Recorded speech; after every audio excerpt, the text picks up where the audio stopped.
اور ایک اور اس چیز کے لیے میں ان اشعار کے ساتھ دعوت دوں گا محمد عادل مغل طاہری صاحب سے کہ جو جن کا تعلق جینا ٹاؤن سے ہے اور وہ جینا ٹاؤن برانچ کے نائب صدر ہیں کہ قوت عشق سے ہر پشت کو بالا کر دے، قوت عشق سے ہر پشت کو بالا کر دے، شہر میں اس میں محمد سے اجالا کر دے، اس میں محمد سے اجالا کر دے۔ ابھی شروع کرنے سے پہلے میرا یہی انداز ہوتا ہے، بسم اللہ الرحمن الرحیم، میری تقریر کا آغاز ہوتا ہے۔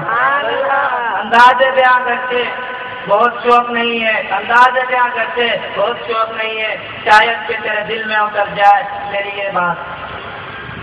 جناب صدر، جج صاحبان، عزیز طالب علم ساتھیوں، السلام علیکم۔ جیسا کہ آپ سب کو معلوم ہے، آج ہماری تقریر کا موضوع اٹھو نوجوانوں، وطن کو بچاؤ، شراروں سے حد چمن کو بچاؤ۔ جناب صدر، یہ بات روز روشن اس طرح آیا ہے کہ جب کسی قوم پر کٹن وقت آتا ہے تو اس قوم کے نوجوانوں نے آگے بڑھ کر قوم و ملت کو سنبھالا اور بچایا ہے، کیونکہ نوجوان کے پاس گرم خون، بلند حوصلے اور ارادے مضبوط ہوتے ہیں، اور یہی وجہ ہے کہ ہر قوم کا مفکر، شاعر، ادیب اور فلسفی اپنی قوم کی امداد کے لیے اس کو شروع کرنے کے لیے ہمیشہ نوجوانوں کو پکارتا ہے، کیونکہ انہیں معلوم ہے کہ نوجوان ہی مشکل کی اس گھڑی کو نمک آزما ہونے کی صلاحیت رکھتے ہیں۔ اسی موقع پر علامہ اقبال فرماتے ہیں، گرم ہو جاتا ہے جب محفوظ قوموں کا لہو، گرم ہو جاتا ہے جب محفوظ قوموں کا لہو، تراتے ہیں جانے کیا سوئے رنگوں کو۔ جہاں صدر، جن قوموں کی یہ تیز دھار تلواریں بے آب و گھونٹی ہو جائے اور اس قوم پر اس کھانے حال کیا ہوگا جس قوم کا سرمایہ ملت لوٹ لیا جائے اور نوجوانوں سے آری جو سونے ہو جاتی ہے، وہ مرغی کے اس چولہے کی مثال ہے جسے چیل کبے نوچ روچ کر ادھیڑ دیتے ہیں، اور اس کا پستانے حال کوئی نہیں ہوتا۔ آج قسمت کی ستم فریضی سے اس قوم کا نوجوانوں اس قوم کے دکھوں کا مدوا کرنے کے بجائے تربیت نہ ہونے کی وجہ سے اس کے زخموں پر نمک پاشی کا کام کر رہے ہیں۔ اس سے یہ اندازہ نہیں کہ اس کی بے پرواہی اپنی قوم کو تباہی کے دانے پر کھڑا کر دے گی۔ جناب صدر، میں اس سارے قصے میں اس نوجوان کو کہیں قصوروار نہیں سمجھتا، کیونکہ اس کی تربیت اور اس کا کردار سازی ان زاویوں سے نہیں جن سے اسے فکر قوم لاحق ہوتی ہو اور اس کے سینے میں قوم کا درد ہوتا ہو، کیونکہ اللہ اقبال پھر فرماتے ہیں، واحد قوموں کی وہ پختہ خیالی نہ رہی، واحد قوموں کی وہ پختہ خیالی نہ رہی، برد کبھی نہ رہی، شعلہ نہ رہی، رہ گئی رقص اعضا روح بلالی نہ رہی، فلسفہ رہ گیا تلقین غزالی نہ رہی، مسجد مرثیہ گواہ ہے نمازی نہ رہے، یعنی وہ صاحب اوصاف حجازی نہ رہے۔ لیکن آج بھی نوجوانوں کے وجود میں غیرت اسلامی کی وہ تنگاری بڑھتی ہے، جسے ذرا ہوا مل جائے تو دشمن کے ناپاک ارادوں کو دلا کر کارکردگی کر سکتی ہے۔ ملک و قوم کا یہ نوجوان سرمایہ ملت بن کر ابھر سکتا ہے اگر ان پودوں کی آبیاری اور دیکھ بھال اسلامی اصولوں پر کی جائے تو یہ نوجوان اس کے مضبوط کاندھے پر اپنے ملک و قوم کا بار بار تانے اٹھائیں گے۔ اسی فکر کو دیکھتے ہوئے وقت کے ولی کامل حضور سونا صاحب رحمۃ اللہ نے ان نوجوانوں کو ایک ایسا پلیٹ فارم اور ایجنڈا دیا ہے جس میں شامل ہو کر ملت اسلامیہ کا یہ فرزن اپنے ملک و قوم کے لیے ایک بہترین سرمایہ ثابت ہو سکتا ہے۔ تو آج میں اس پلیٹ فارم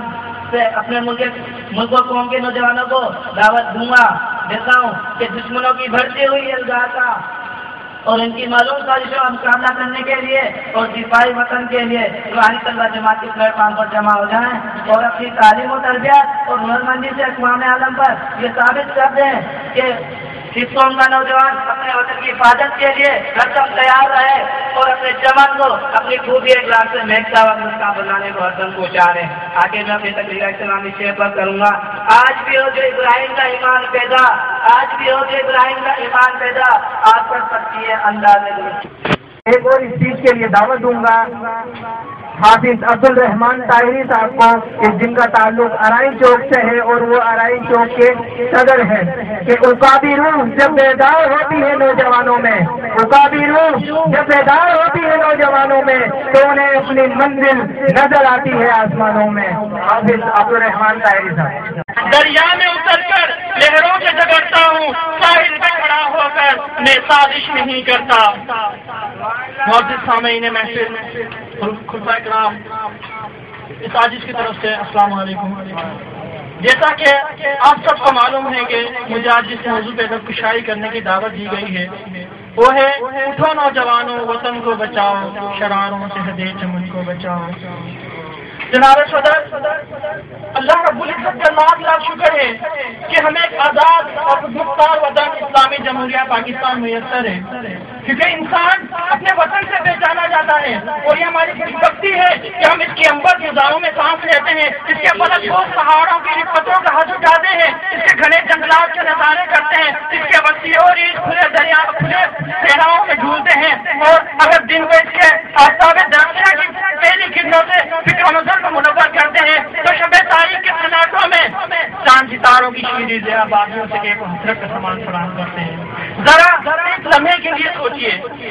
کہ اگر ہم پاکستان جیسی نعمت عظمیٰ سے فیضیاب نہ ہوتے اور انگریزوں کے خلاف اور ہندوؤں کے دباؤ میں ہوتے تو ہم پر کیا بیت رہی ہوتی؟ اگر ہم اس نعمت عظمیٰ سے فیضیاب نہ ہوتے تو آج ہمارا ہر باشندہ پاکستانی کہلانے پر فخر محسوس نہ کرتا۔ جناب صدر، خدا کا خاص کرم ہے،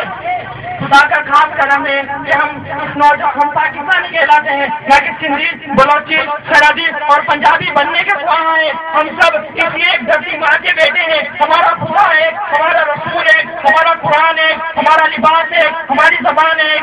ہم سب متحد ہیں، ہم سب اسی ایک عمارت کی اینٹیں ہیں، ہم سب اسی ایک ہی سمندر کی لہریں ہیں، ہم سب اسی گلستان کے پھول ہیں۔ دوستو، ہمارا انعام، ہمارا نام، ہمارا مقام سب پاکستان ہے، چاہے وہ دنیا میں نوبل انعام یافتہ فزکس میں نوبل انعام یافتہ جنگ کا ڈاکٹر عبدالسلام ہو یا پاکستان کے اپنی طاقت بنانے والا ڈاکٹر عبدالقدیر خان، چاہے وہ خدمت خلق میں ایک بڑا نام خدمت خلق میں ایک بڑا نام عبدالستار ایدی ہو یا پوری دنیا میں پاکستان کا نام روشن کرنے والی عرفہ کریم، یہ سب پاکستانی جانے جاتے ہیں، نہ کہ سندھی، بلوچی، سرحدی اور پٹھان، یہ سب پاکستانی ہیں۔ جناب صدر، جب پہلے جرمنی، پہلے فرانسیسی، پہلے امریکہ، امریکی، پہلے برطانوی، پہلے ہندی کہلانے میں فخر محسوس کرتے ہیں تو ہم پہلے پاکستانی کہلانے میں فخر محسوس نہ کریں۔ لیکن جناب صدر، افسوس کے در حقیقت ایسا نہیں ہے۔ آج ہم پاکستانی کہلانے کے نہیں بلکہ سندھی، بلوچی، سرحدی اور پنجابی کہلانے کے خواہاں ہیں، اور اسی وطن سے اسی بے مربتی کی وجہ سے آج دشمنان پاکستان کو یہ موقع فراہم ہے کہ وہ وقتاً فوقتاً ہمارے ملک کے خلاف عرضہ سرائی کرتے رہتے ہیں کہ ہم نے ثقافت پاکستان کو گھر کے دہیا کر دیا ہے۔ آج ہمیں کراچی، لاہور، اسلام آباد اور فیصل آباد کے بجائے ماسکو، مانچسٹر، نیو یارک اور پیرس مطلوب ہے۔ آج ہم تو نعت نہیں، پاپ میوزک پسند ہے، ماؤ یا اقبال یا قائد نہیں، ماؤ یا لنکن مرغوب ہے۔ آج ہمیں کراچی، سندھ اور پنجاب یونیورسٹیز کے بجائے ہمیں کیمبرج اور آکسفورڈ یونیورسٹیز ہمیں مطلوب ہے۔ ہم کہاں کھڑے ہیں؟ کوئی ایک لمحے کے لیے سوچیے کہ ہم کون تھے، ہم کیا ہیں، اب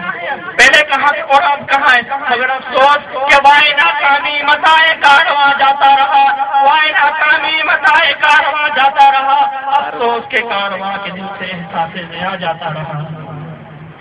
جناب صدر، آج ہر ملک کی عوام اپنی قومیت کے لیے سب کوششیں کر رہی ہے، اور ایک ہم ہیں کہ کرپشن میں بام عروج کو ڈھونڈ رہے ہیں۔ اس کا اندازہ آپ اس بات سے لگا سکتے ہیں کہ ہمارے صاحبان اقتدار اپنی زبان سے اعتراض کرتے ہیں کہ ہم کرپشن میں دوسرے نمبر پر آ گئے پوری دنیا میں۔ ہم ہیں تو پاکستانی، اپنی قومی زبان اردو کہتے ہیں، مگر حقیقت میں ہم اس کو اپنانا تو دور کی بات، اس کو بولنا تو دور کی بات، اس کو اپنانا تک گوارا نہیں کرتے۔ صدر، آج یہ ہماری ہی غلطیاں ہیں کہ ہمارے ملک پاکستان کی یہ حالت ہو چکی ہے۔ جناب صدر، ہم نوجوان ہی ہیں جو اس ملک کو بچائیں گے، ہم نوجوان اس ملک کی ریڑھ کی ہڈی ہیں، ہم نوجوان اس ملک سے ہر قسم کے برائیوں کو ختم کر سکتے ہیں۔ جناب صدر، میں اپنی تقریر کا اختتام ان اشعار کے ساتھ کروں گا۔ یقین مانو کہ جب تک یہ نظام زر نہ بدلے گا، یقین مانو کہ جب تک یہ نظام زر نہ بدلے گا، مفلسی کی رات کا منظر نہ بدلے گا۔ بالفرض میں کسی کو رہبر مان لوں، پھر بھی بالفرض میں کسی کو رہبر مان لوں پھر بھی ضمانت کون دے گا کہ رہبر نہ بدلے گا؟ کوئی منسٹر، کوئی بھائی، کوئی انویسٹر، سب ایک ہی گھر ہیں، جب تک عوام نہ بدلے گی یہ پورا گھر نہ بدلے گا۔ مزاج تلخ کتنا مشکل سے ہی لوگوں بدلنا ہوگا، خود ہمیں کوئی آ کر نہ بدلے گا۔ اب میں ایک اور اسپیچ کے لیے دعوت دوں گا، ان اشعار کے ساتھ دعوت دوں گا مظفر علی طاہری صاحب کو، جن کا تعلق ہاشم آباد سے ہے۔